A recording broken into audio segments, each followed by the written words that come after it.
제가 요즘 흰머리가 많이 나서 저에게 염색을 권하시는 분들이 꽤 있습니다.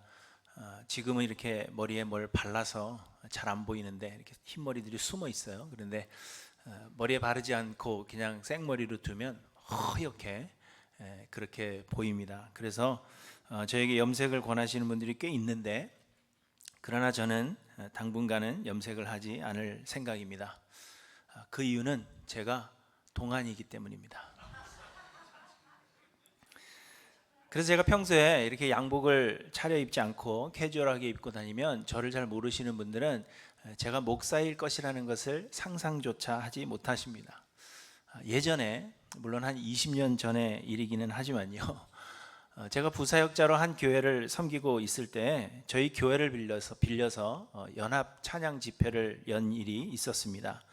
그래서 여러 다른 교회 대원들이 저희 교회에 와서 연습을 하려고 왔는데, 저는 문도 열어주고 또 다 간 다음에 잠가야 하기 때문에 교회에 나가 있었습니다. 그런데 평일이기 때문에 양복을 입지 않고 그냥 편하게 그렇게 입고 있었는데, 그 대원 중 한 사람이 저에게 반말을 하면서 계속 일을 시키시는 거예요. 이건 여기다 놓고 저건 저기다 좀 놨으면 좋겠고, 익스텐션 코드가 필요한데 익스텐션 코드도 좀 하나 가지고 오고, 이러면서 계속 반말로 저에게 일을 시키시는 것입니다. 그래서 저는 그저 시키시는 일을 묵묵히 말없이 하고 있었는데, 때마침 제가 아는 분이 조금 늦게 오셨습니다. 그러면서 저를 보시고는 아니 목사님 왜 아직까지 교회에 계세요? 이렇게 말씀을 하셨습니다. 저를 목사님이라고 부르는 그 소리를 들은 저에게 반말로 시키셨던 분의 반응이 어떠했겠습니까? 매우 당황해 하시면서 왜 목사라고 말하지 않았느냐 저에게 말씀하시면서 계속 미안해 하셨습니다. 그래서 그 이후로 저는 어떻게 하면 조금 더 나이가 들어 보일까 이런 생각을 하고 연구를 많이 한 겁니다.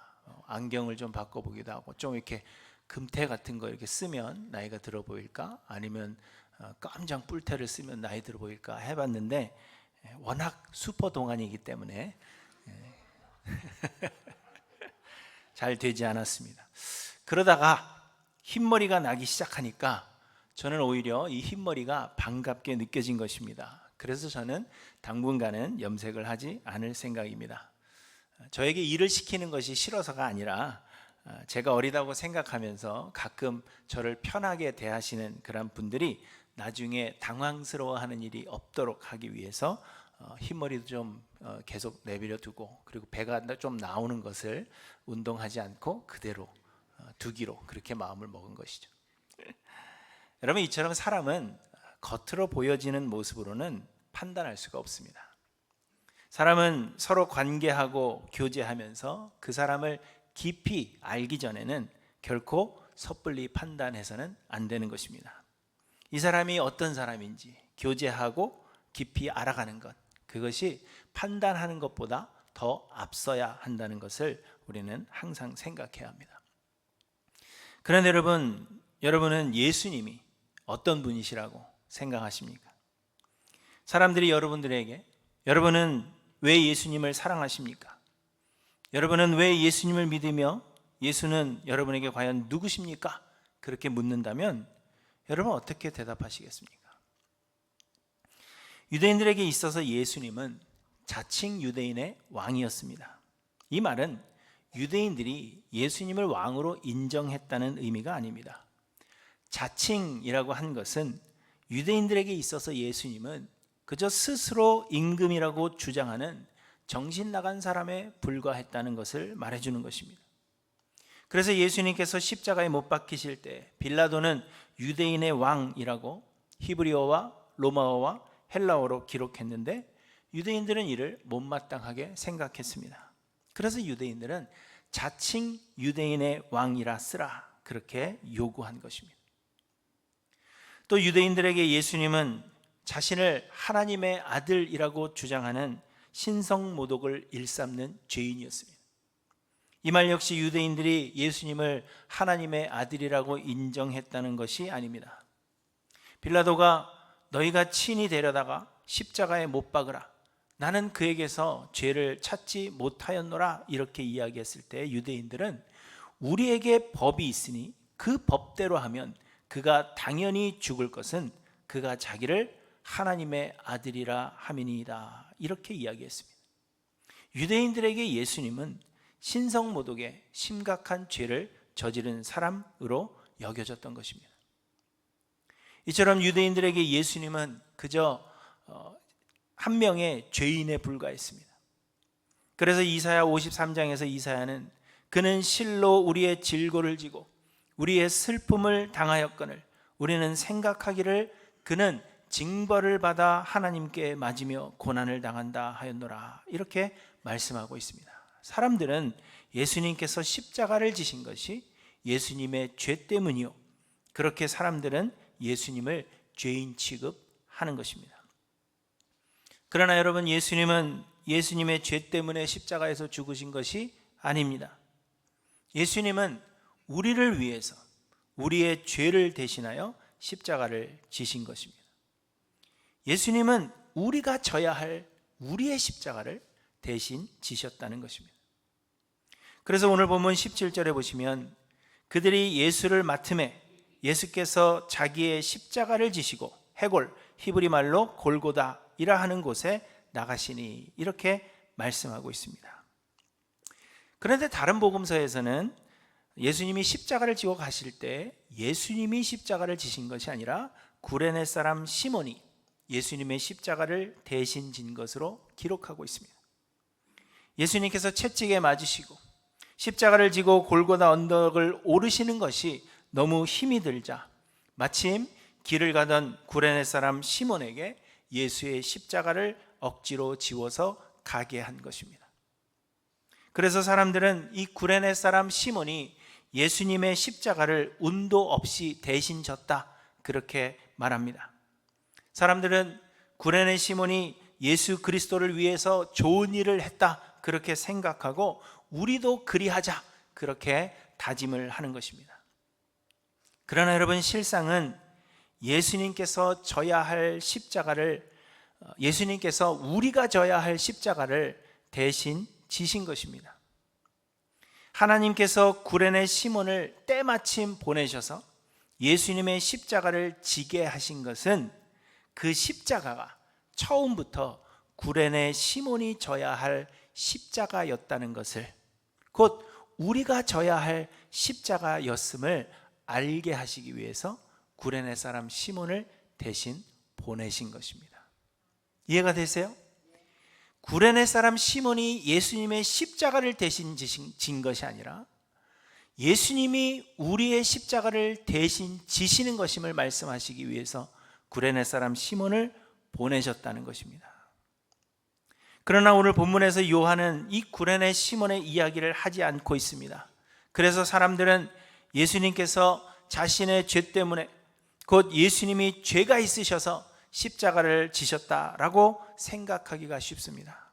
그러나 요한은 예수님께서 우리가 져야 할 십자가를 자신의 것 삼으셨다는 것을 강조하기 위해서 구레네 사람의 이야기를 뺀 것으로 그렇게 보여지는 것입니다.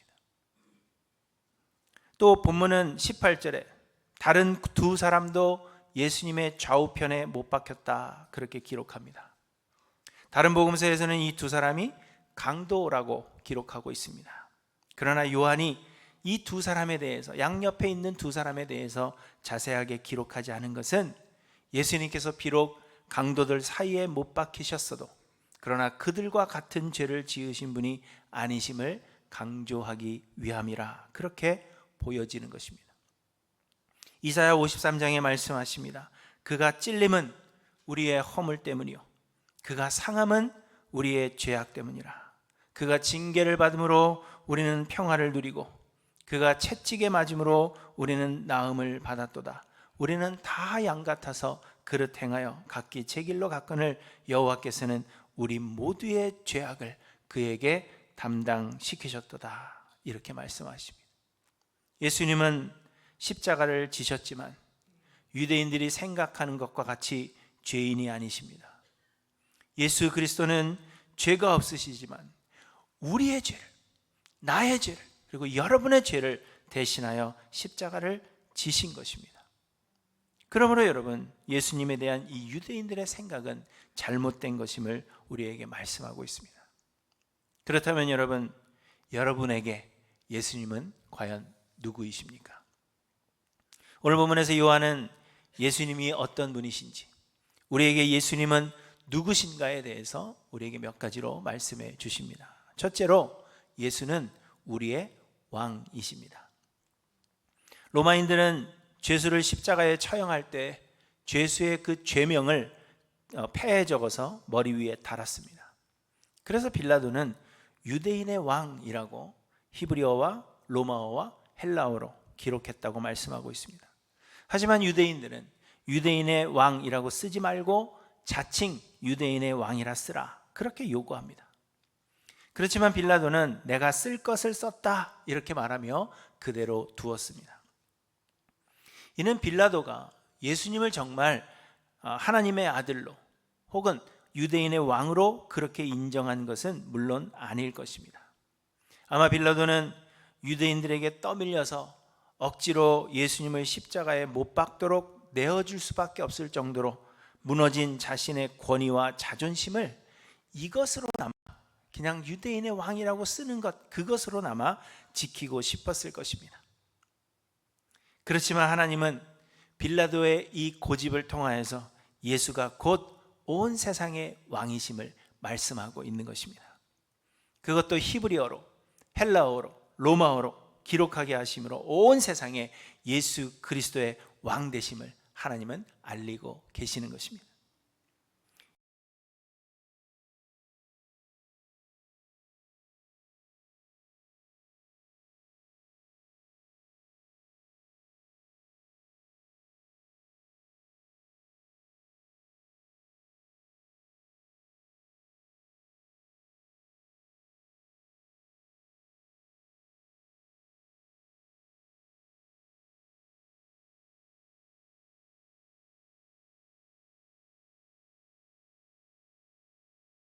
이제는 예수 그리스도의 부활과 연합하여 이제 우리 안에서 예수 그리스도가 사시는 것입니다. 로마서 6장에서 바울 사도가 이야기합니다. 무릇 그리스도 예수와 합하여 세례를 받은 우리는 그의 죽으심과 합하여 세례를 받은 줄을 알지 못하느냐. 그러므로 그의 죽으심과 합하여 세례를 받음으로 그와 함께 장사되었나니 이는 아버지의 영광으로 말미암아 그리스도를 죽은 자 가운데서 살리심과 같이 우리로 또한 새 생명 가운데서 행하게 하려 함이라. 만일 우리가 그의 죽으심과 같은 모양으로 연합한 자가 되었으면 또한 그의 부활과 같은 모양으로 연합한 자도 되리라. 여러분, 예수를 그리스도로 믿는다는 것은 단지 예수 그리스도를 역사적 실존 인물로 받아들이는 것만을 의미하지 않습니다. 예수 그리스도를 믿는다는 것은 단지 예수 그리스도의 십자가 사건을 역사적 사실로 받아들이는 것을 의미하지 않습니다. 예수를 그리스도로 믿는다는 것은 예수 그리스도와 연합하는 것을 의미합니다. 예수 그리스도의 그 십자가에 나의 옛사람이 온전히 죽고 삶을 온전히 죽게 드려서 부활하신 예수 그리스도가 내 안에 사시는 것, 그것을 우리는 믿음이라고 이야기하는 것입니다. 그래야 예수 그리스도는 이제 우리 안에 사시고, 그래서 예수 그리스도는 우리의 삶의 왕이 되시는 것입니다. 예수 그리스도는 우리의 왕이 되시기 위해서 십자가에서 죽으셨고 우리의 왕이 되시기 위하여 부활하셨습니다. 부활하신 예수 그리스도는 성령으로 우리 안에 거하고 계십니다. 또 믿음은 성령으로 말미암는 하나님의 선물이라 하셨으니 우리가 믿는다는 것은 성령이 우리 가운데 거하고 계신다는 것이요, 예수가 성령으로 우리 가운데 거하고 계신다는 것이요, 예수 그리스도가 우리의 왕 되시는 것을 의미하고 있는 것입니다. 그러므로 여러분, 우리가 믿는다 고백하는 것은 예수가 우리의 왕이심을 고백하는 것이 되어야 한다는 것입니다. 사랑하는 성도 여러분, 예수 그리스도는 여러분의 왕이라 여러분 그렇게 진실하게 고백하실 수 있으십니까? 예수 그리스도께서 여러분의 삶을 주장하시며 여러분은 여러분의 육신의 정욕과 생각대로 살아가는 것이 아니라 하나님의 인도하심에 온전히 순종하며 살아가고 있다고 그렇게 고백하실 수 있는지 여러분의 삶을 한번 돌아보시기를 바랍니다. 여러분의 삶의 왕은 누구이십니까? 내 자신인지 예수 그리스도이신지 여러분 돌아보셔서 그리스도가 우리의 삶의 왕이시기를 소원하며 그 은혜 주시는 하나님 앞에 엎드려 간절히 간구하시는 저와 여러분들 되시기를 간절히 소망합니다. 예수는 우리의 왕이라 그렇게 고백하실 수 있으셔야 합니다. 둘째로 예수님은 우리의 대제사장이십니다. 예수님을 십자가에 못 박은 로마의 군인들이 예수님의 겉옷을 나누어 가졌습니다. 십자가형을 실행한 로마의 군인들이 이 죄수의 옷을 나누어 가지는 것은 힘들고 찝찝한 그러한 일을 감당한 것에 대한 보상이었다고 합니다. 당시의 겉옷은 주로 양털로 만들었는데 이것이 겉옷 말고도 추운 날에는 저녁에는 이불처럼 그렇게 사용하기도 했습니다. 그래서 일반 사람들에게는 재산과 같이 여겨질 만큼 값이 나가는 것이 이 겉옷이었습니다. 그래서 군인들이 예수님의 옷을 4깃으로 나누어서 각각 한 깃씩 얻었다 그렇게 이야기를 하고 있는 것입니다. 당시 옷은 여러 겹의 양털을 이렇게 기워서 짜서 만든 옷이었기 때문에 그것을 4등분해서 군인들이 나누어 가진 것입니다. 그런데 예수님의 속옷은 호지 아니하고 위에서부터 통으로 짠 것이었기 때문에 군인들이 서로 말하되 이것을 찢지 말고 누가 얻나 제비 뽑자 하니 이렇게 말씀하고 있는 것입니다. 여러분, 이 속옷은 우리가 생각하는 것과 같은 그러한 현대 속옷이 아닙니다. 겉옷 안에 제가 말씀드린 그 양털로 만든 겉옷 안에 입는 일상생활할 때 주로 입는 옷으로서 제가 이 재킷을 입고 있잖아요. 이게 속옷입니다. 난닝구가 속옷 아니고요. 그걸 말하는 것이 아니라 양털로 된 겉옷 안에 일상생활을 위하여 입는 그 속옷을 의미하고 있는 것입니다. 더러운 속옷을 왜 나눠 가졌을까 이런 생각을 하시면 안 되는 거죠. 그런데 주로 이 속옷은 일반적으로 2겹의 천을 이 어깨 부분에 서로 엮어서 만드는 것이 일상적이었다고 합니다. 그런데 예수님께서 입으셨던 속옷은 하나의 천으로 된 것이었고, 그래서 로마 군인들은 그것을 찢어서 나눠 가지기보다는 한 사람이 제비 뽑아 가지는 것이 낫겠다 그렇게 생각을 한 것입니다. 그런데 예수님이 입으셨던 이 속옷이 중요하게 여겨지는 것은 호지 아니하고 위에서부터 통으로 짠 옷은 대제사장들이 입는 옷이었기 때문입니다. 예수님께서 십자가에서 죽으신 것은 우리의 죄를 사하시기 위함이라 했습니다. 아시는 대로 우리는 모두 죄인이며 죄의 삭은 사망입니다. 죄의 삭은 사망이라 하는 것은 우리의 육체적 죽음만을 의미하는 것이 아니라 하나님으로부터 받을 영원한 형벌을 의미하는 것입니다. 우리는 이 영원한 형벌에서부터 구원을 받아야 합니다. 그러나 여러분, 안타깝게도 우리의 능력으로는 구원을 얻을 수 없습니다. 우리는 이미 영적으로 죽은 자들이며 그렇기 때문에 율법을 지키는 등 구원을 얻기 위한 공로를 우리 스스로 쌓을 수 없는 자들이기 때문입니다. 성경은 그러므로 율법의 행위로 그의 앞에 의롭다 하심을 얻을 육체가 없다 그렇게 분명히 말씀하고 있습니다. 그래서 하나님은 이스라엘 백성들에게 속죄 제물을 요구하셨지만 이는 임시적인 방편에 불과하다 그렇게 말씀드렸습니다. 우리의 죄를 대신해서 동물들이 죽임을 당하지만 이 동물의 가치는 우리의 가치에 전혀 미치지 못하기 때문입니다. 그래서 이스라엘 백성들은 하나님께 아주 자주 제사를 드려야만 했습니다. 히브리서 10장에 보시면 이 제사들에는 해마다 죄를 기억하게 하는 것이 있나니 이는 황소와 염소의 피가 능히 죄를 없이 하지 못함이라 이렇게 말씀하고 있습니다. 그래서 하나님은 단번에 영원한 효력이 있는 제물을 예비하셨는데 그분이 바로 하나님의 독생하신 아들 예수 그리스도이십니다. 예수는 하나님이시기 때문에 죄가 없으시고, 또 예수님은 하나님이시기 때문에 그 가치가 충만하시며, 또 예수는 스스로 인간이 되사 우리를 위해 죽으실 수 있게 되셨기 때문에 예수는 단번에 영원한 제물이 되어 주신 것입니다. 히브리서 10장에 이 뜻을 따라 그리스도의 몸을 단번에 들이심으로 말미암아 우리가 거룩함을 얻었노라. 제사장마다 매일 서서 섬기며 자주 같은 제사를 드리되 이 제사는 언제나 죄를 없게 하지 못하거니와 오직 그리스도는 죄를 위하여 영원한 제사를 드리셨다. 이렇게 우리에게 말씀하고 있는 것입니다. 여러분, 구약의 제사장들은 임시 방편에 불과한 동물로 제사하는 자들이었지만, 그러나 예수 그리스도는 자기의 몸을 제물로 드리셔서 우리의 영원한 속죄가 되어주신 우리의 유일한 대제사장이 되어주신 것입니다. 사랑하는 성도 여러분, 예수님은 자신의 죄 때문에 십자가를 지신 것이 아니라 이렇게 우리의 죄를 대신하여 십자가를 지셨습니다. 예수님은 우리의 죄를 용서하시고 우리를 영원한 형벌에서 구원하실 유일한 구원주가 되시며 이 일을 가능케 하신 대제사장이 되시는 것입니다.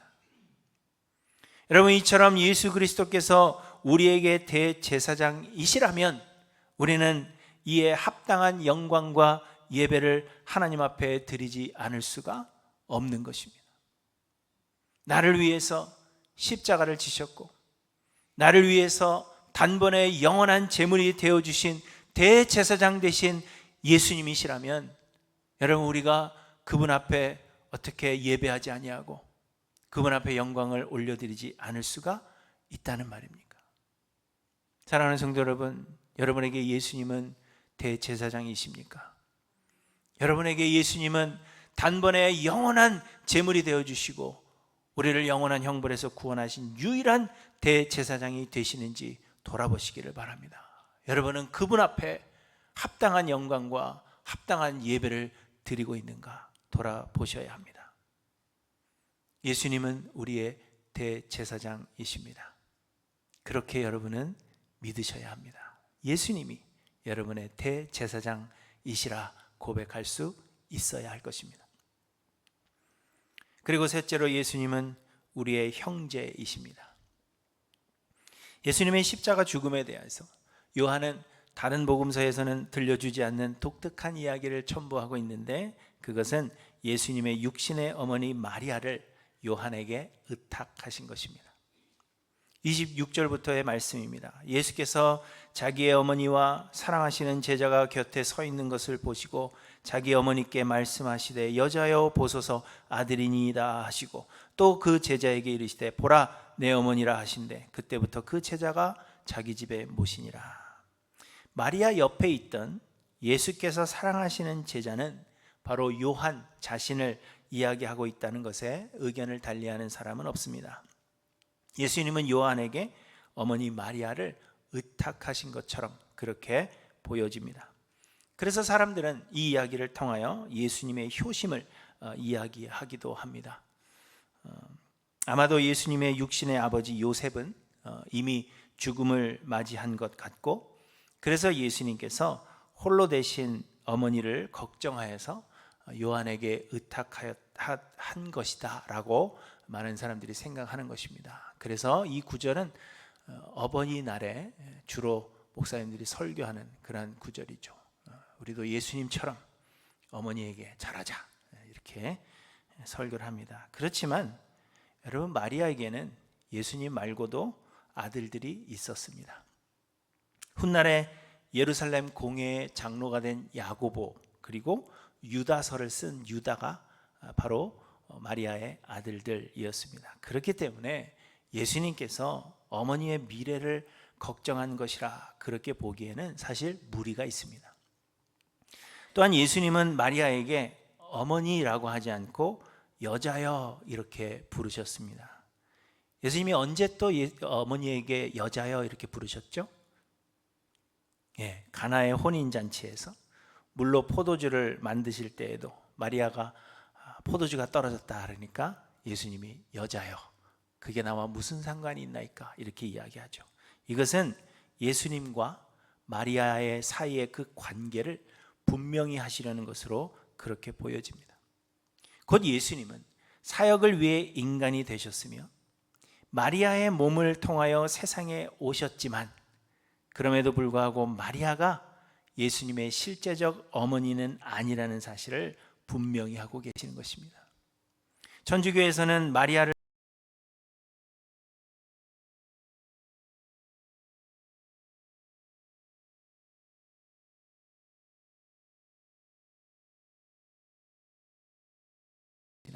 그렇기 때문에 마리아를 요한에게 의탁하신 것을 예수님의 효심으로 보기에는 사실 무리가 있다는 것입니다.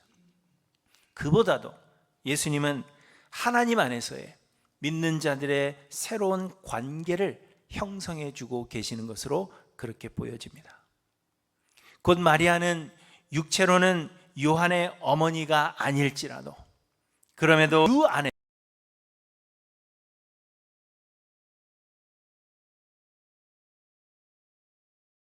안에서 요한의 어머니가 된